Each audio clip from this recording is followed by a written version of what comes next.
the fans here in the UK? Well, I have not been out in the O2 Arena yet, but since I touched down on Wednesday, I've been really excited to get out there in the arena. I've only seen it on TV, and I know it's going to get rowdy. My wife and I spent a couple days here in London, did a couple appearances here, so everybody's just been awesome. And the European fans, the London fans have been absolutely immaculate thus far, so I'm excited for a good night of fights. What do you make of the fights tonight? And obviously, Paddy Pimblett, what he's done for the country and the scene, obviously, he'll be keeping an eye on you and likewise on him down the line. What do you make of him as a character in the sport? No, he's great, man. And Paddy and I have been in contact a little bit. You know, he's a guy who's in that perfect kind of that perfect position where I'm the guy. I'm going to be the champion here in the next 12 months. He's going to be nipping at my heels, coming into the top 15, coming into the top 10.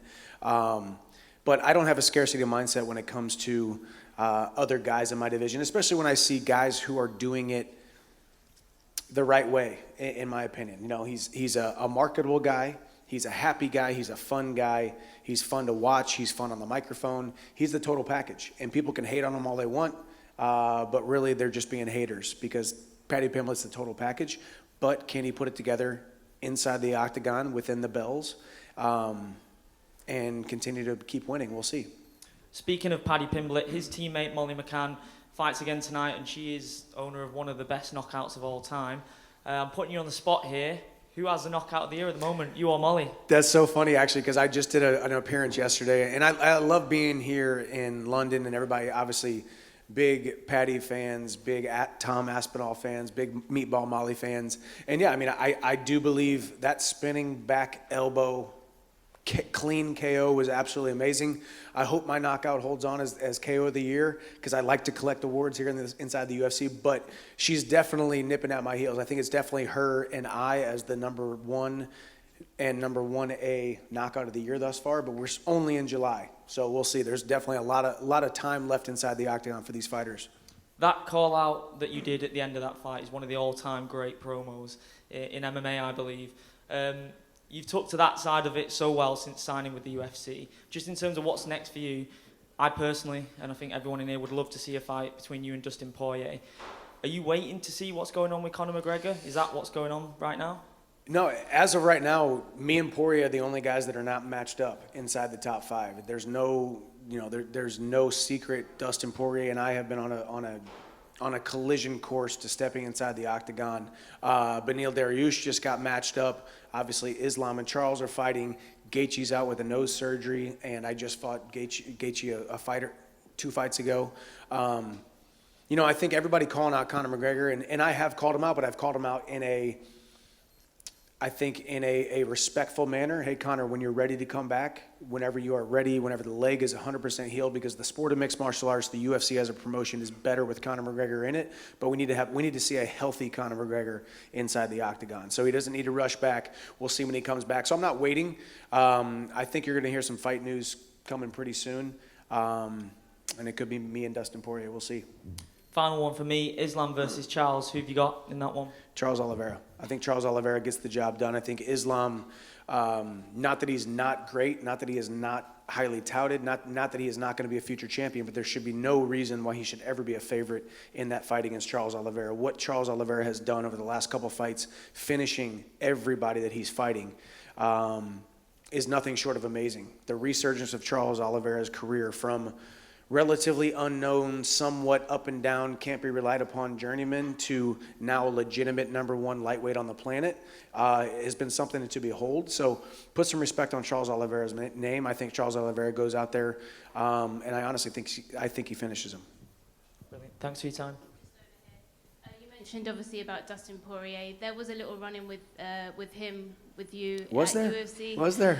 276, some kind of, can you elaborate on what happened there? I can, yeah. I mean, I walked down there with my beautiful wife who's here with me in London, and we had our seats, and we were walking over there, and the security guards came over there and basically, said something to the effect of, hey, he's not going to sit over there.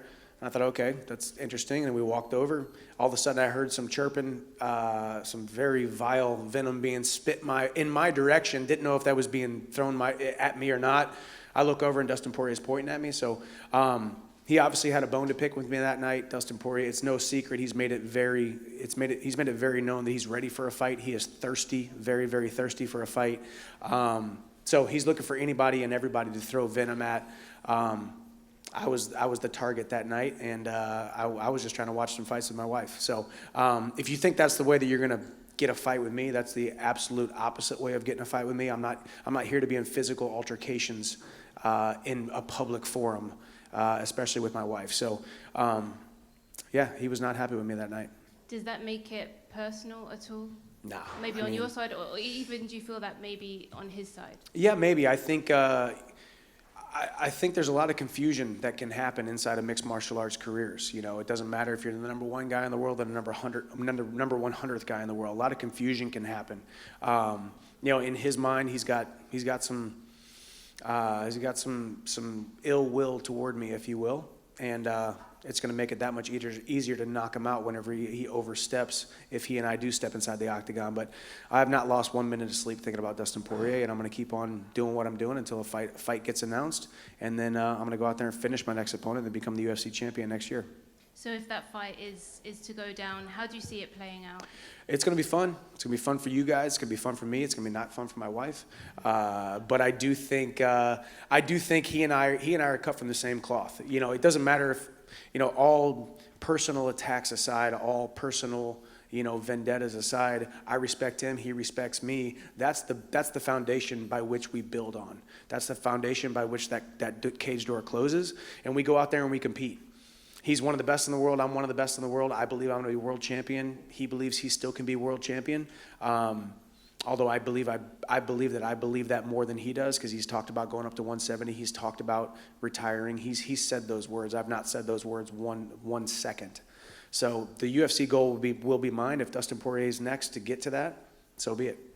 And with that in mind, Volkanovski has expressed an interest in wanting to challenge for the lightweight title. How do you feel when someone from another division, a champion from another division, wants to come and claim the title that you're after? Yeah, I mean, a lot of times it's different than if a guy like Volkanovski comes in. Volkanovski has legitimately cleared out the division. I do believe that. Do I think he could come up and not have to fight a Yair Rodriguez or a healthy Brian Ortega? That was an extremely close bout a couple months ago. You know, switching of weight classes is tough, especially when you're the champion. But you know, all I can do is put one foot in front of the other, say yes whenever I'm offered a bout, put my name in ink on paper, and do my job. I did see him after last fight, and you know, jokingly, tongue-in-cheek, told him, "Hey, stay down at 145. All right, 155 is stacked enough. All right, it's the most stacked division on the planet. We don't need any more killers coming up and adding to it." But I respect him as a champion. I respect him as a fighter, and you know, if I end up sharing the octagon with him, it'll be a pleasure. And last one from me, Nate Diaz and Khamzat Chimaev. What do you think about that fight, and how do you see that playing out?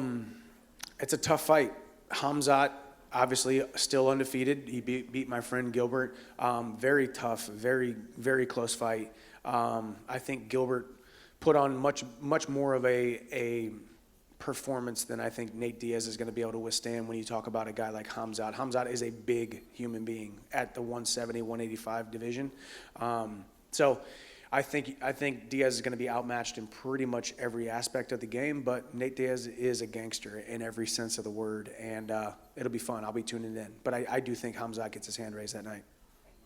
Thank you. Does that actually fire you up more, or does it make you more roll your eyes and sort of think, oh, I don't even want to engage with this? Completely roll my eyes. I mean, I didn't even really want to fight him from the very beginning. You know, I honestly thought Beneal Dariush being on the fight, the win streak that he was having, he was in a number one contender fight with him in Islam before he got injured. That was the fight that I thought that I would like to have to get me more toward the title than a guy like Dustin, who is talking about retiring. Might have 1 foot out the door. He's talking about going up to 170. He's got 1 foot out the door at 155. Does he still have that itch that we all have? We all want to be champion. He's just maybe trying to collect a paycheck. We don't know. But yeah, it was definite eye rolling. It was definite. And just, number one, be a professional. You know, be a professional. We fight in a cage for money. You don't need to get into a verbal altercation in front of my wife and in front of the fans there at T-Mobile Arena to prove that you're a tough guy. But maybe he drank a little bit more hot sauce that night than he should have. But here we are. Either way, eyes rolled. Didn't want to fight him. If I have to fight him, if I end up fighting him, he's going to get knocked out.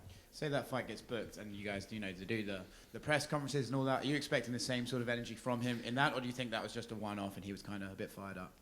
What do you think? I think it was he fired up? I don't know. I think he was, I think he was fired up, so we'll leave it at that. I don't think you get that Dustin Poirier. I'm not talking about keeping the same energy and all that kind of stuff, because we get caught up in the show, and we get caught up in the talk, and we get caught up in the fights, and we get caught up in everything. For me, I know who Dustin Poirier is, and I respect Dustin Poirier. I respect how he handles himself as a professional most of the time, 99.7% of the time. We caught him on a bad night, and I was the brunt of it in front of the 20,000 people there in T-Mobile Arena in front of my wife. I didn't enjoy it, and I was actually, I guess, taken back by it, but who cares, man? We're in the sport of mixed martial arts. We just keep on rolling. Thank you.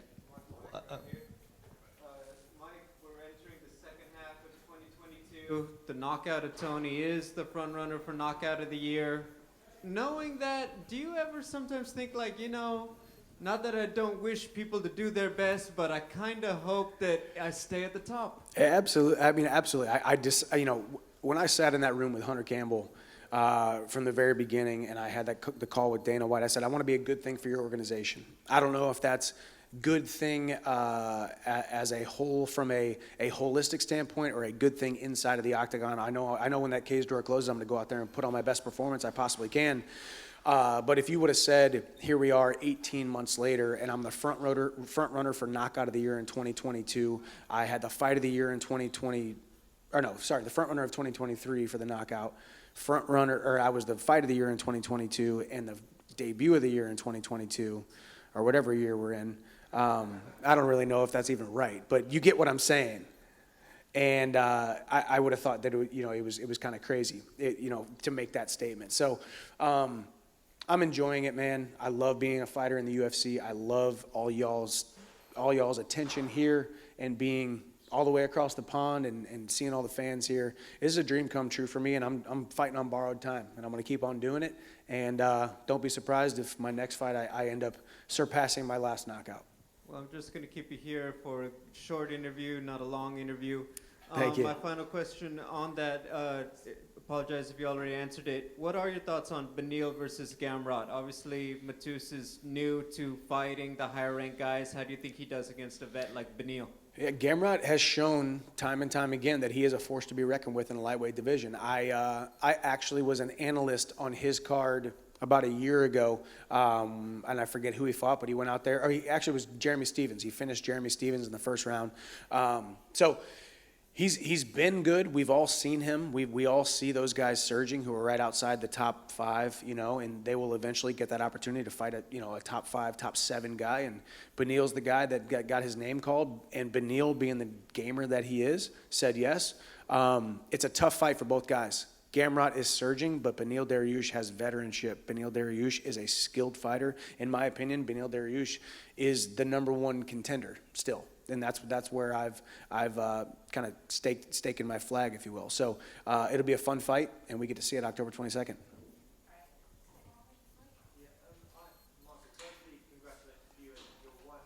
Adopting children is one of the greatest things a human being can do. So well done to both of you for that. Thank you. I wanted to ask you, does having kids give you any extra drive to achieve your goals? And also, how do you balance the kind of the time it takes to be an elite level athlete and being the best dad that you want to be? Is that a difficult thing to do, and the sacrifices that you have to make, or does it come easy to you?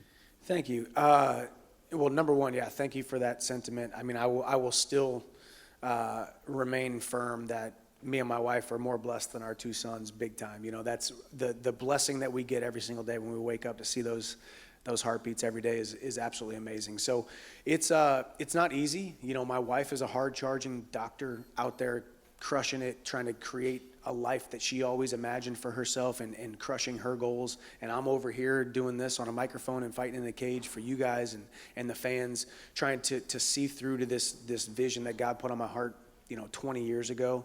And it's hard at times. It absolutely is hard at times, but just realizing that there never will be a perfect balance is the freedom that you need. If you really want to be great at something, there never will be balance. You will wake up in the morning feeling like a failure, and you will go to bed at night feeling like a failure when it comes to balance, because there is no true balance. All you can do is make the best decision that you can with the information that you have at that exact moment.